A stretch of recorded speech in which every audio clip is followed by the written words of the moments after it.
How do you feel about your quarterback? Is he on this list? Does that shake your confidence in him? We will find out, as well as address one more quarterback. And I'm pretty sure you can guess who it is. What's up? It's your boy Cintron coming at you with another analysis / news video. And I kid you not, that's my real name. Title of today's article: Confidence rankings on 9 quarterbacks in make or break year. Jared Goff, Jimmy Garoppolo to shine. We'll see, but I'm gonna add one more to that group, and we're gonna address him right freaking now, and that's one Jalen Hurts. The antithesis of this article, confidence ranking, is at an all-time high in Philadelphia and outside, as well in other places around the league and around the country, around the world actually, because I'm not actually in Japan. Because he went out and proved. And we began the season with the question: can this guy get it done? Are we going to be quarterback hunting in 2023 draft or beyond? And he silenced all of those questions, all the doubters. Beginning the season 8-0, went 8-1, lost to the Washington Commanders in Week 9. But even at that point, everyone firmly believed that this guy was going to get a huge monster extension because he just played his way into the contract with the excellent start and the level of leadership, control, discipline, effort, all the intangibles that he displayed last year. I mean, it was just a clinic on how to play the quarterback position in the modern day era as a dual threat quarterback. But one that, I don't know if we've ever seen that at this level within this offense, with the type of offense that we run. We've seen different elements, but I don't know if I've seen a better passer with his tools. Even giving Cam Newton, giving Lamar Jackson, Vic, and the like. You see, Russell was never this much of a dangerous of a scrambler, even though he had the tools. He's diminished a lot because he's getting older. But man, there's no question he's the unquestioned starter moving forward in Philly. He signed I think was it 5-year extension, and we're glad to have him. He puts in the most amount of work that you see. He's the first in the building, the last out. He truly embodies that. It's calling coaches on their off days.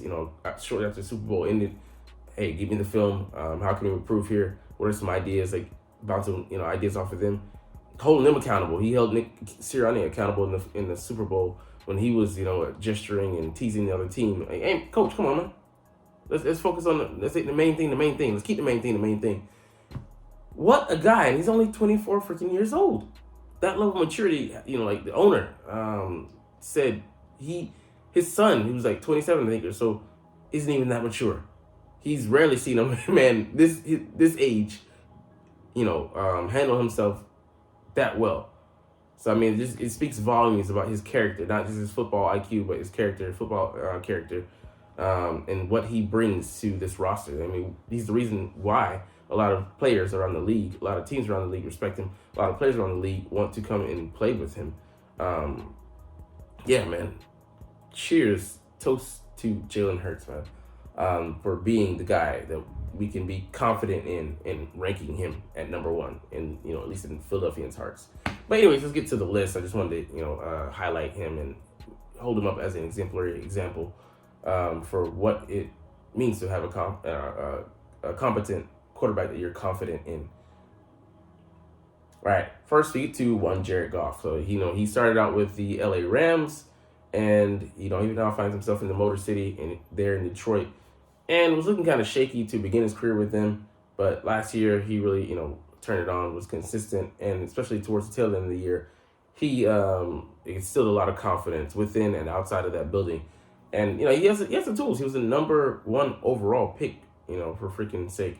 And he's tall, can read the field well, and he makes mistakes there. He can be a bit of a chance taker, a gunslinger, but he inspires the guys around him. He's not a rah-rah guy. He plays with a quiet confidence. Does his play speak for himself?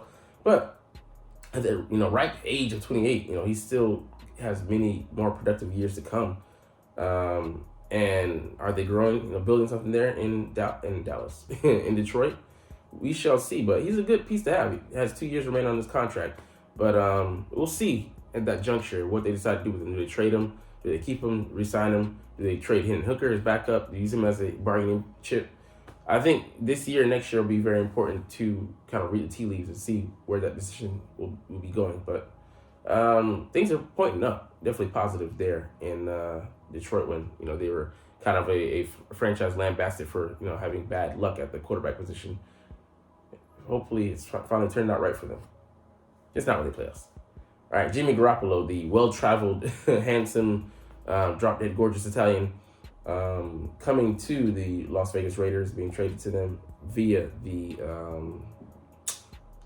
San Francisco 49ers. Just couldn't stay healthy in past seasons, but he does have good tools. He's an above-average quarterback. He can do a lot for you. He played for a Super Bowl in 2019. Maybe it was a 2020 Super Bowl. Lost that game, but yeah, he's shown a lot. He's definitely not just a stopgap. He can be more. Depends on how you want to build your offense around him. But the guy has a 40-17 record as a starter. It's just it's very positive. And even given his limitations, people say he's a glorified game manager, which you could put him in that category if he could just get out of his own way. But he kind of is what he is at this ripe old age of 31. Not too old, but we know what the product is.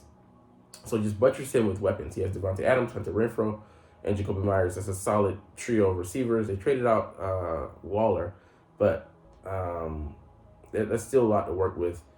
And he still has Josh Jacobs to dump the ball off to and handle the rushing attack. So I mean, he's not the worst option, but I would say he's a top 15 quarterback in the league. But they're certainly he's not at the upper echelon. He's kind of behind the guys that are knocking on the door because he's met his plateau most likely. But you can do far worse, but you can also do better. Kirk Cousins, the guy who's 34, so he's the oldest of these trio of guys we're looking at. We're kind of almost along the same line or about in the same group. The thing about Killer Kirk, he has a killer instinct, but he just can't seem to turn it on in clutch. Even though they did win, I think 11 games last year by a single point margin, which is like an NFL record, and it was just slated. I mean, for them to meet a horrible end and horrible demise in the playoffs because they're going to finally run into a team where, their luck's going to run out. And we're facing better teams. You can't, just hope, go off on a wish and a prayer. You have to actually, go out there and execute to, a precise level and not just hope that the other team makes mistakes and that you can make less. And they were limited. And, didn't have a running mate for Justin Jefferson. They got this offseason in Jordan Addison, the receiver out of USC. TJ Hawkinson has another year in the system. And this is the final year of his contract. He's always played great in the regular season, but prime time and playoffs, he just, self-destructed. I mean, I think he's a guy that needs to have top echelon options around him to push past his current ceiling. And I mean, that's not a bad thing. But it just means that he's not going to be a guy that can consistently, in clutch situations, elevate the guys around him. Hey, like I said, about the guy above him, you could do far worse. But he's a top 20 quarterback, but he just doesn't have what it takes right now to get it done. And he's 34. Yeah, he definitely is what he is right now. But, I mean, he far outplayed his draft selection. He was a fourth-round pick coming into the league behind the RG3. It was a number 2 overall pick, and he had a far better career than him. So shout outs to him for that at least. Not at least. I mean that's a great accomplishment. Mac Jones, man, the New England Patriots quarterback, just mired in so-so-ness. He struggled. He came in and looked good his rookie year, but I think that's the best he's looked and the most consistent.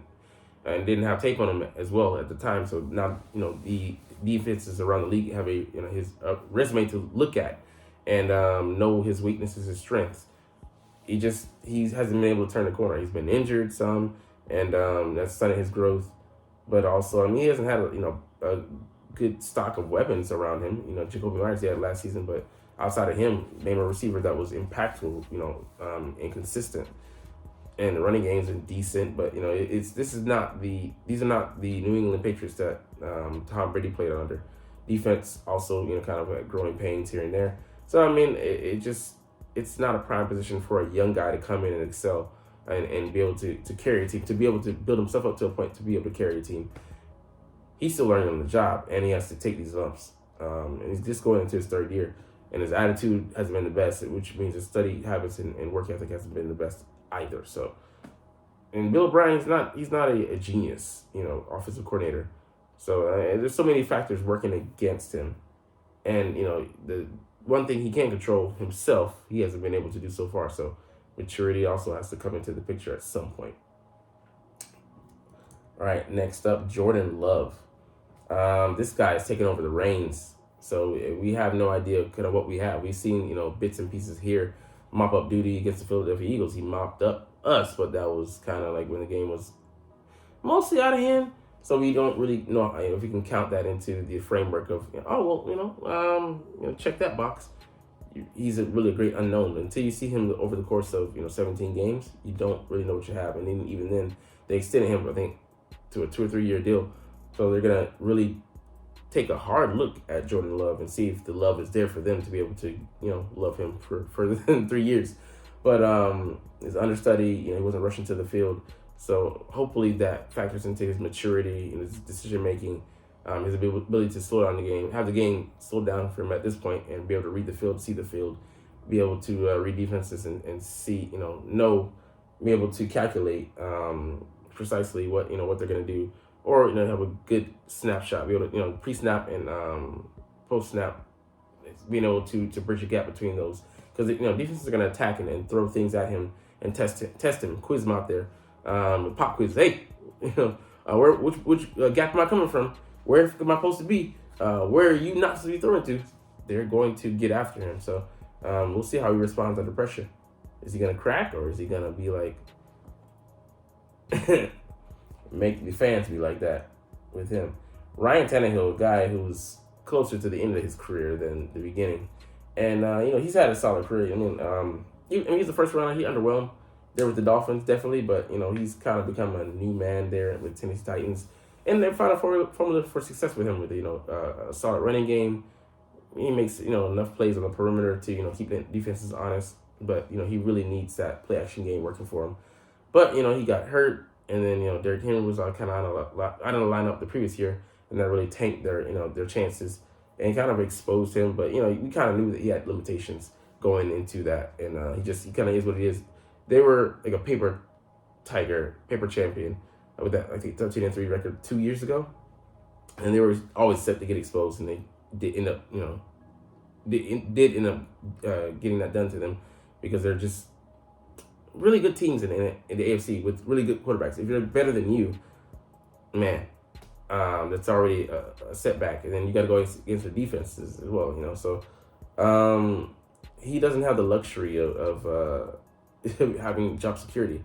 Malik Willis is a third-round pick in 2022, and Will Levis is a second-round pick. So those two young guys, they have great quarterback depth, potentially speaking, but at the very least, great prospects, I should say.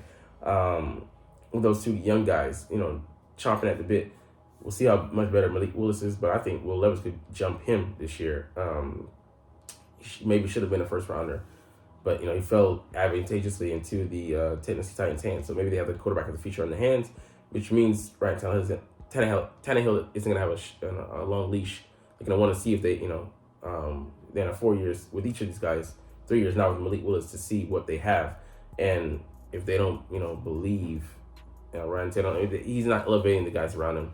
Treylon Burks, who's going into the second year.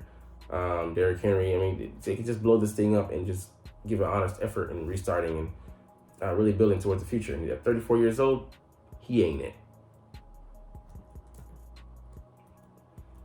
Which leads us to Baker Mayfield, another guy, several years in the league. First rounder, looked promising with the Cleveland Browns, but he just flamed out there. Just couldn't keep progressing beyond a certain level. Maybe he felt like he had already arrived. Maturity issues coming in as well there that surfaced at OU and kind of followed him into the league. And yeah, you got to have the right work ethic. And I don't know if he had the guy he could go to as a clipboard holder, QB2, 3 that could show him the way. But also the coaching, regimes there, they change so often. He didn't have a lot of stability, and they really need these quarterbacks, especially young guys coming into the league. They really need that to really get settled in, to learn. There's so many other things going around them. And it's just one of the hardest positions to learn. Probably the hardest position in football to play, just because you touch the ball every single down, and you're responsible for so much. You're responsible for making that offense literally go. Everything runs through you, so you need to be a facilitator. You need to be a great student. You need to be smart, having intangibles, be able to learn, study, adapt, lead by example, and on and off the field. You just didn't have a lot of those things, weren't checked off. They were missing. So him going to Tampa Bay, Kyle Trask, I would, if I was the Tampa Bay Bucks, I would want to see what I have in him. You kind of know, like, this is a common theme and keep hitting on, but you know what you have in Baker Mayfield at this point. He can come in and win a handful of games, but over the course of a season, he's going to get exposed, for bad habits and the underdeveloped parts of his game, and undercooked part of his game. So, they're gonna taste it as expected. A little soft, a little hard, little flavorless. I mean, it just is what it is. I mean, yeah, even with, I guess they're saying, Mike Evans and Chris Godwin, he's not going to show up week to week and be able to elevate those guys to, the win column majority of times. Desmond Ridder, another guy. I mean, he's been imbued with great talent around him. Kyle Pitts, number 4th overall pick, I think 3 years ago. Tight end, had 1,000 yards his rookie year. Was inconsistent last year and dealt with injuries, but the requisite talent is there. Tyler Algier, 6th round pick, who rushed for 1,000 yards last year.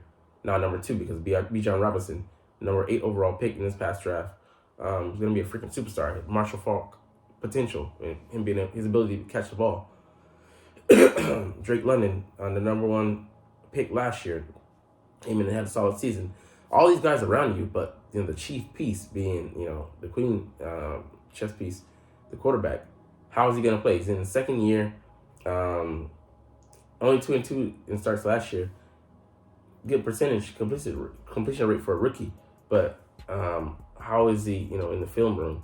How is he with taking charge? How is he behind the scenes in OTAs and on the chalkboard, on the whiteboard? Does he understand the concepts? Can he diagnose? Can he check in and out of plays, like calling audibles, the right timing? Can he recognize the tells, the signs, the blitzing and stuff like that? If you don't know these things, or if you're not able to execute, produce them, reproduce them, translate them from the practice field to live game action, it's not going to do you any good. And this guy's, like I said, he's only in his 2nd year, not highly touted. So if you can just play pitch and catch and stay out of harm's way, keep the ball away from the defenders, make smart decisions, they go a long ways. And just, they need to limit, like what they're giving him, the responsibilities. Are they going to do that? Because a lot of them you put on his plate, and the defense are going to sit around and wait for you to develop. So, I mean, it'll be telling what they end up with, or who they end up starting with at the end of the season. And our last guy on the list, Sam Howell, guy in my division, NFC East, NFC Beast last season. No team with a losing record. He's 22 years old, 2nd year starter, but he has less to work with than Desmond Ridder, and he's in a tough division where they're slated to finish 4th out of 4. I mean, just tough. They could be improved this year and still finish 4 out of 4. They have a tough schedule as well, as does all the NFC East, with the Eagles having the hardest schedule. Ron Rivera is the defensive head coach. I mean, it's, he has Scary Terry on the edge there.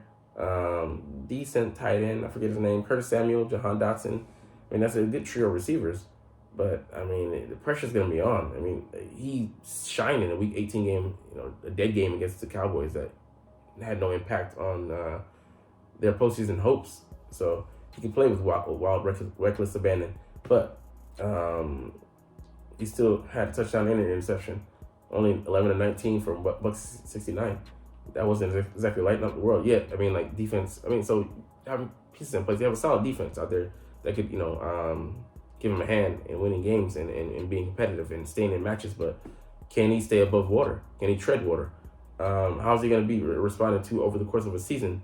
Mistakes, defenses capitalizing on his youth, his inability to know exactly what they're going to do. They're going to challenge him, like I said, with the Desmond Ritter above.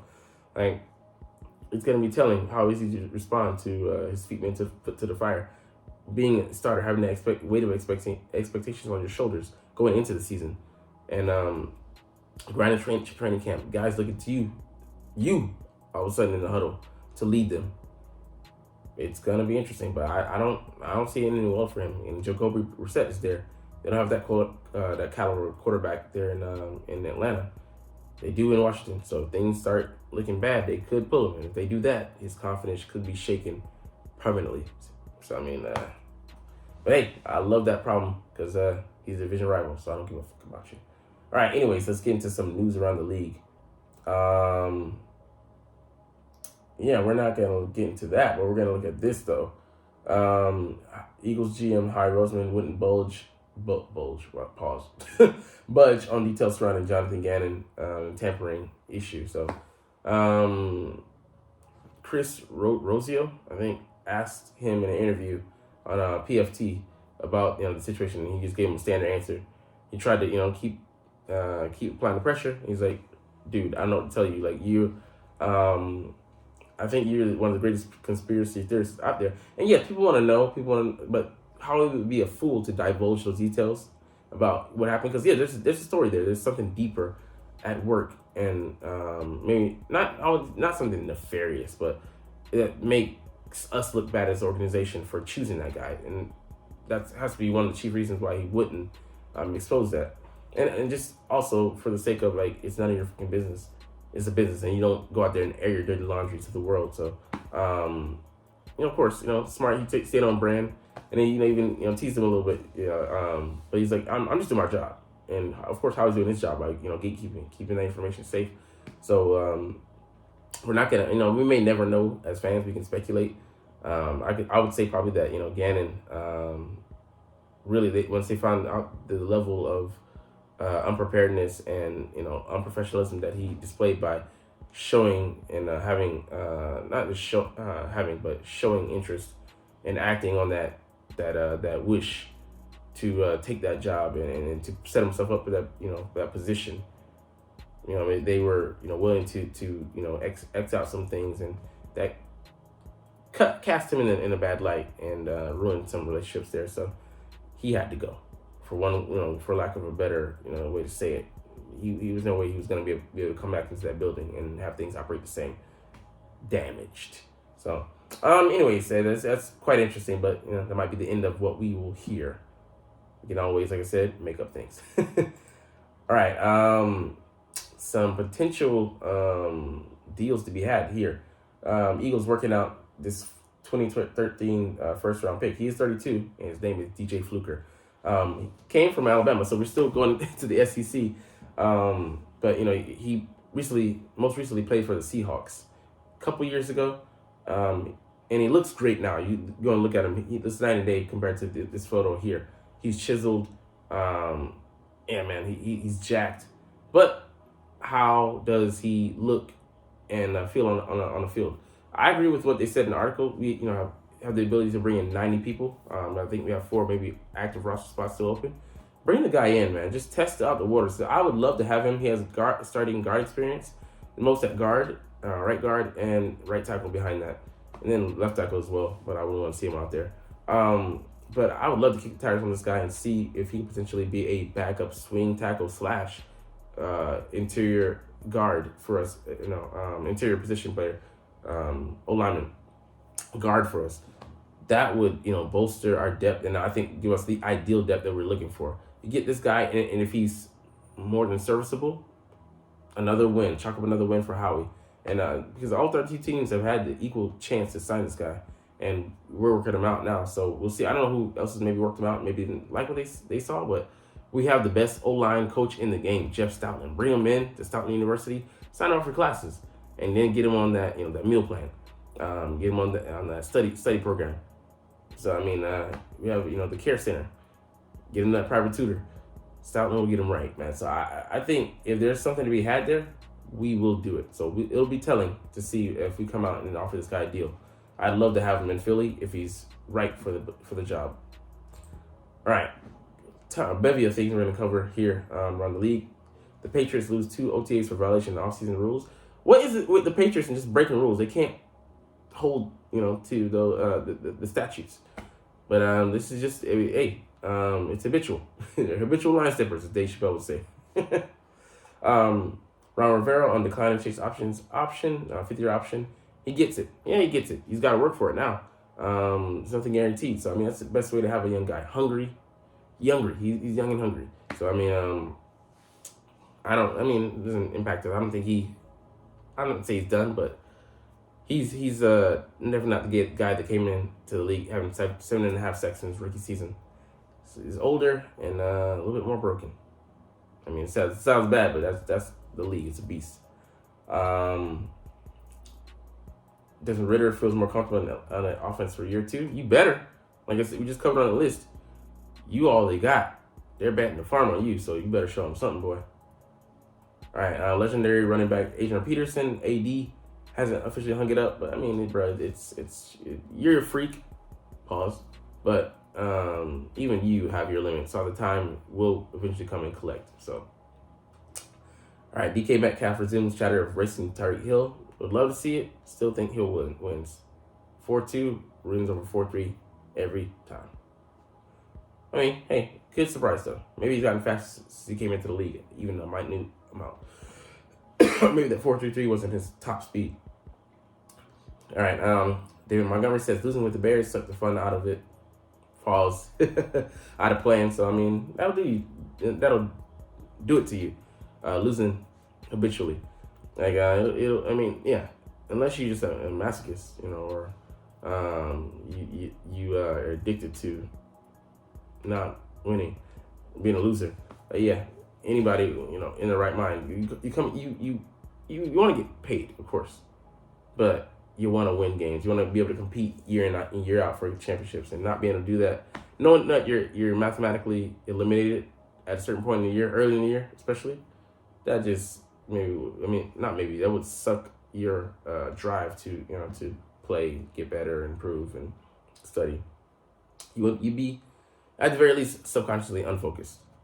All right, Patrick Mahomes valuing Super Bowls over being the highest paid guy. Smart guy, man. Jalen Hurts did the same. His cap number over the next 3 years, amazing. Howie master strokes. Howie Roseman master stroke, immaculate. But that's all we're gonna get into today, man. Long this video. Don't even expect you to be here. I know you checked out way before this, so anyways, it's all good. But anyways, as always, it's fly Eagles fly, and let's motherfucking go. Did that shit all wrong. Like, comment, share, and subscribe. Thanks for watching. Check me out at Cintron, Cintron Anime, Cintron Life, or Cintron Laughs, or other social media.